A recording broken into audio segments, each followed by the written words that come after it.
booties for black girl nerds.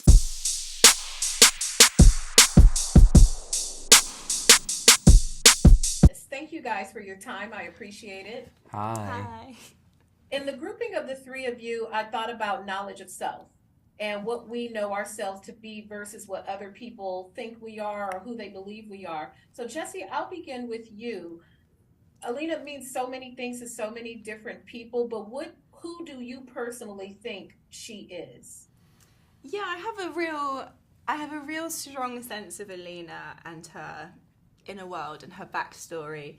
You know, she has a very good heart, and from that comes, you know, she's very powerful because of it. She's got a lot of love to give, and that, you know, comes from the loss that she felt as a child and you know, losing her family and all of those things. But yeah, it's sorry, I've completely forgotten your question. It's completely went out of my mind. Yes, who she is. She is essentially but to you personally. Yeah, not essentially in the general sense. Yeah, she is. To me, I think the core part of Alina, I think, is really important to shine through in every scene, is that she's just a frightened girl. Because that means that when she does act bravely and she does behave fearlessly, you can see how much it costs her, and you can see how difficult it is for this person who we know is afraid to be in this position of power. And I think that's really compelling when you see someone trying their hardest. So yeah, essentially she is just a frightened child in so many ways deep inside. That's how I see her, and that's a place that I play her from. Mm-hmm. And how about you, Freddy? Depending on where you live in relation to the fold, you might have a different perspective of who your character is. So who do you think your character is? Yeah, I think the thing that always interests me the most is to find those cracks of hope and light and vulnerability that seep through to make a character feel human, even if they are sort of villainous in this way. I think the onus on us in this second season was to explore more fully the themes of sort of toxicity and abuse and trauma, especially between these three characters, and to explore that more fully. And I think that in fantasy you can wear that poison more visually. You know, I literally have shadow monster demons living inside of me that are poisoning me in this season. And so for me, you know, it's about what do those what does that poison feel like? What is that costing him? But I think the thing that I realized and that was interesting about him to me, which is kind of something that I feel that I am in life, is if I ask someone a question, I'll also ask it of myself. And I think at the beginning of the season, he asks of Alina, what, you know, are you prepared to sacrifice the most important things to get what you want? And I think it's a question he asks of himself right at the end. Mm. And I think that that's a way that I am in the world as well. So I think that's an important quality to have as a person, to keep questioning yourself. And so to make him someone that is doing that helped me humanize him. Mm-hmm. And how about for you, Daisy? I think Genya, like myself, I have an affinity with her because authenticity is something I strive for in my own life, and I think Genya is too. And I think in spite of the pain and the suffering that she has endured, she definitely doesn't let it define her, and I think that is one of her greatest strengths. I think she's very genuine. Genuine.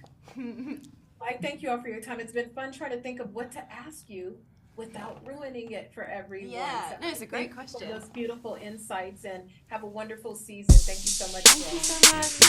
Take care.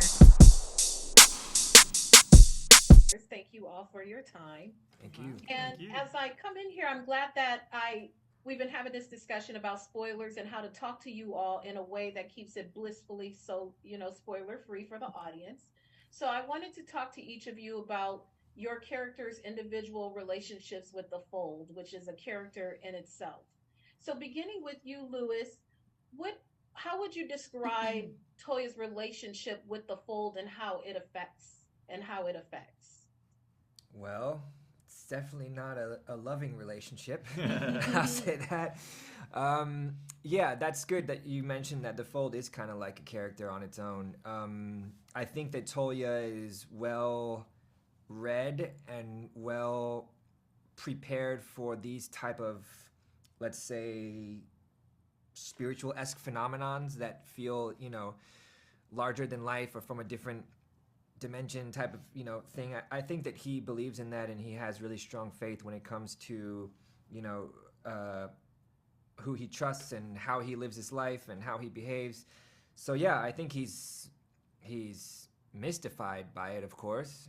There's a lot of fear there, but there's also a lot of intrigue, awe, and passion to help however he can take down this thing that is evil.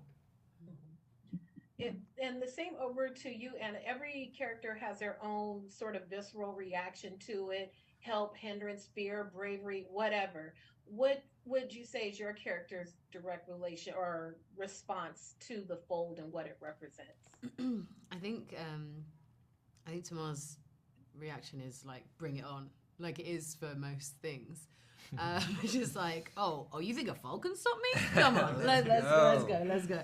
But obviously she has these kind of support systems in place that make that possible in a way. She has her brother, she has her crew, so she's never having to go into the fold without knowing that there are people that she really trusts, has her back. But definitely I think as well, like the twins' faith in Alina as well is something that gives strength, because you're like, we're gonna end this. It is possible. We're gonna bring this down. So I think she's maybe able to face it with a little bit more tenacity than maybe your average person going into the fold. For sure. And Patrick, the same to you. Your character, totally different point of view of what the fold represents because of where your character sits. Yeah. So where is your character's relationship with the fold? I think it depends. If for Sturmhond, I know he has a line where he's like, it's just a bit of black and bloodthirsty monsters. What's not to love? And I think that's like definitely, he's like Tolya, he's like, bring it on, or Tamar. But as Nikolai, I feel like, I'm kind of curious like who he'd be without the fold, because it's that kind of like, it's terrifying and it's this massive thing, but it's also kind of his like life's purpose to take this thing down. And I'd be so curious, like, at the end, he says, he's like, it's difficult to know where we go from here. Like we've, so it's both a powerful force in his life and a terrifying one as well. Who would think something so terrifying would be sort of like a North Star, like a lighthouse for so many different people? Wow, it's a weird juxtaposition for what it represents. So I am going to wrap because that was excellent. Thank you so much. Have a marvelous season. It's fun to talk about this show, but it's hard to ask questions about it without spoiling. I think you did a good job. You did a fantastic job. That was a real thinker. Thank you. That was a good question. Thank you. Appreciate it. Take care. Everyone, I'm so happy to be with you, but unfortunately our time is so little. So what I will ask is, beginning with Freddy, you have to say something nice about the person next to you's character, what you like about them, or something you enjoyed about shooting with them, and I'll go around to each of you. Oh, that's a really nice question. That's lovely. Who's it easier to be nice about? See ya. No, so Jack's character is very brilliant with chemicals and potions, and that is something that me, Freddy, was always rubbish at school, so I admire hugely with Wylan. Cool. All right. Me?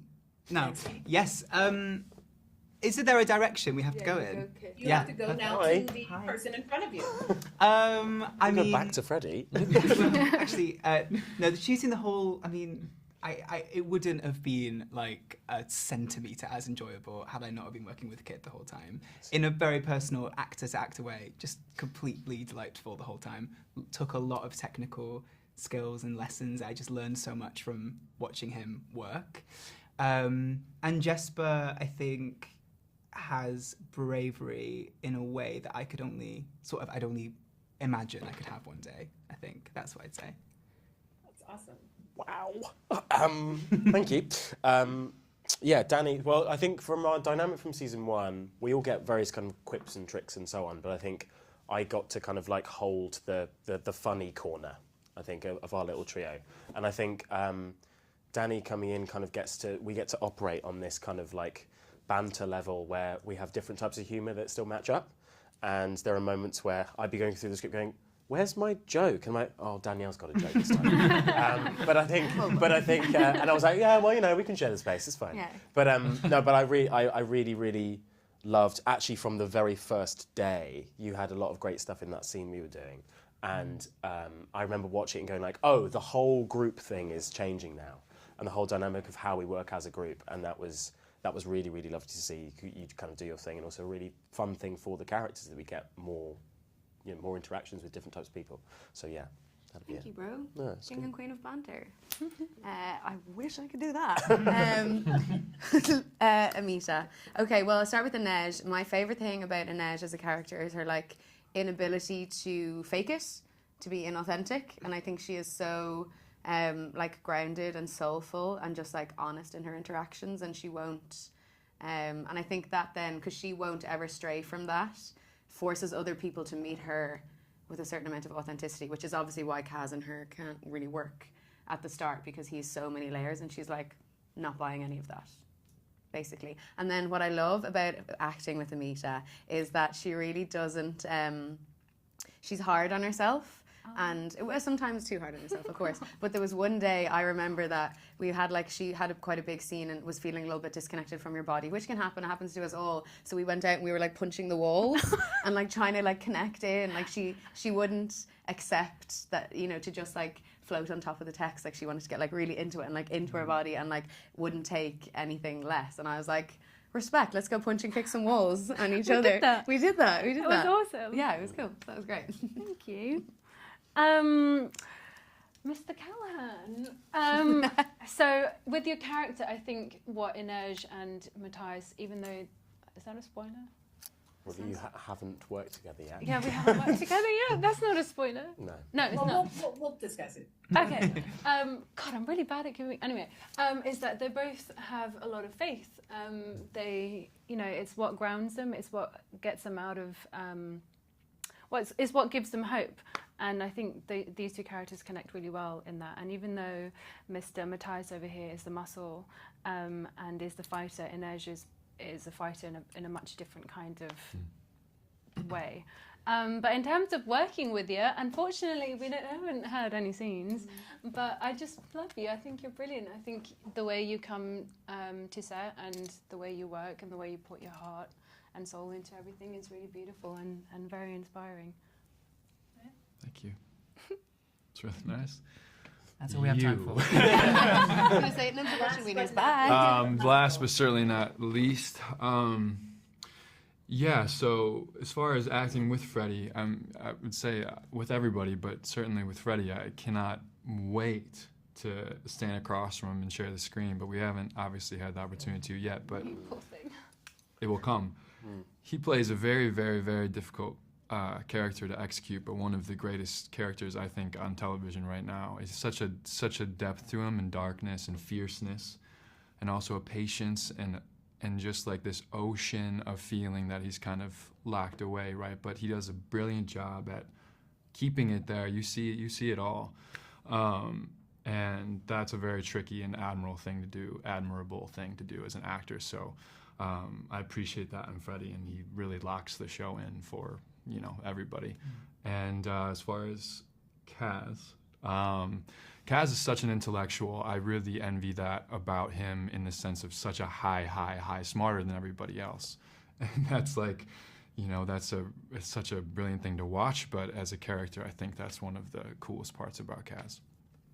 I love it. Everybody give each other a hug, because they're like group therapy. That was so sweet. Touch me. You guys have a marvelous season. Thank you for all of that, and I appreciate all of you. Thank you so much. Thank you.